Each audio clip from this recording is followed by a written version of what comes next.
ಮೂಲತಃ ಕುಮಟಾ ತಾಲೂಕಿನ ಕಾಗಲ್ ನಿವಾಸಿಯಾದ ಡಾಕ್ಟರ್ ಗೋಪಾಲ್ ಸುಬ್ರಾಯ ರೇವಣ್ಕರ್ ಅವರು ಅಮೆರಿಕಾದಲ್ಲಿರುವ ಸ್ವಗೃಹದಲ್ಲಿ ನಿಧನರಾಗಿದ್ದು, ಈ ನಿಮಿತ್ತ ಕುಮಟಾದ ಲಯನ್ಸ್ ರೇವಣ್ಕರ್ ಚಾರಿಟೇಬಲ್ ಕಣ್ಣಿನ ಆಸ್ಪತ್ರೆಯಲ್ಲಿ ಟ್ರಸ್ಟಿಗಳು ಶ್ರದ್ಧಾಂಜಲಿ ಅರ್ಪಿಸಿ ಗೌರವ ನಮನ ಸಲ್ಲಿಸಿದರು.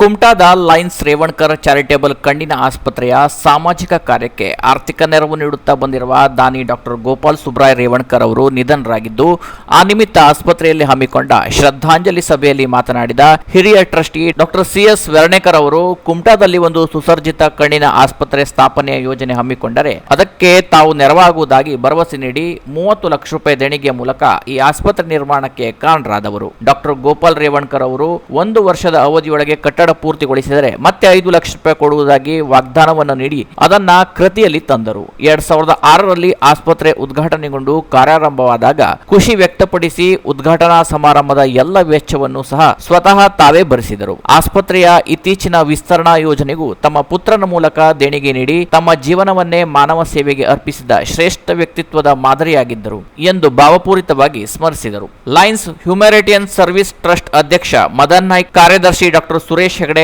ಲಯನ್ಸ್ ಕ್ಲಬ್ನ ಸದಸ್ಯ ಎಸ್.ಜಿ. ರೈಕರ್ ಅವರು ಮಾತನಾಡಿ, 2006ರಲ್ಲಿ ಸ್ಥಾಪನೆಯಾದ ಈ ಆಸ್ಪತ್ರೆ ಇಂದು ಸಹಸ್ರಾರು ಜನರಿಗೆ ದೃಷ್ಟಿಯ ಬೆಳಕು ನೀಡುತ್ತಿದೆ. ಕೇವಲ ಆರ್ಥಿಕ ಸಹಾಯವಲ್ಲ, ಅವರ ಮಾನವೀಯತೆ, ಸಮಾಜದ ಬಗೆಗಿನ ಕಾಳಜಿ ಮತ್ತು ಧರ್ಮದ ಋಣ ತೀರಿಸುವ ದತ್ತಿಕರ್ಮ ಎಲ್ಲವನ್ನ ಈ ಸೇವೆಯಲ್ಲಿ ನಿಖರವಾಗಿ ಕಾಣಬಹುದು ಎಂದರು. ಮೃತರ ಆತ್ಮಕ್ಕೆ ಸದ್ಗತಿಯನ್ನು ನೀಡಲಿ, ಕುಟುಂಬದವರಿಗೆ ಅವರ ಅಗಲುವಿಕೆಯ ದುಃಖ ಭರಿಸುವ ಶಕ್ತಿ ನೀಡಲೆಂದು ಸಭೆಯಲ್ಲಿ ಎಲ್ಲರೂ ಪ್ರಾರ್ಥಿಸಿದರು. ದಿವಂಗತರ ಫೋಟೋಗೆ ಪುಷ್ಪನಮನ ಸಲ್ಲಿಸಿ ಮೌನಾಚರಣೆ ಮೂಲಕ ಗೌರವವನ್ನ ಸಲ್ಲಿಸಲಾಯಿತು. ಮೃತನ ಸಹೋದರ ಶ್ರೀನಿವಾಸ್ ರೇವಣ್ಕರ್, ಕುಟುಂಬದ ಸದಸ್ಯ ಸತೀಶ್ ರೇವಣ್ಕರ್, ಖಜಾಂಚಿ ರಘುನಾಥ್ ದಿವಾಕರ್, ಟ್ರಸ್ಟಿ ಡಿ ಶೇಟ್, ನೇತ್ರತಜ್ಞ ಡಾಕ್ಟರ್ ಮನೋಜ್ ನಾಯ್ಕ್, ಡಾಕ್ಟರ್ ಪೂರ್ಣಿಮಾ ಹಾಗೂ ಆಸ್ಪತ್ರೆಯ ಸಿಬ್ಬಂದಿಗಳು ಈ ಶ್ರದ್ಧಾಂಜಲಿ ಸಭೆಯಲ್ಲಿ ಪಾಲ್ಗೊಂಡಿದ್ದರು. Canara plus news, Kumta.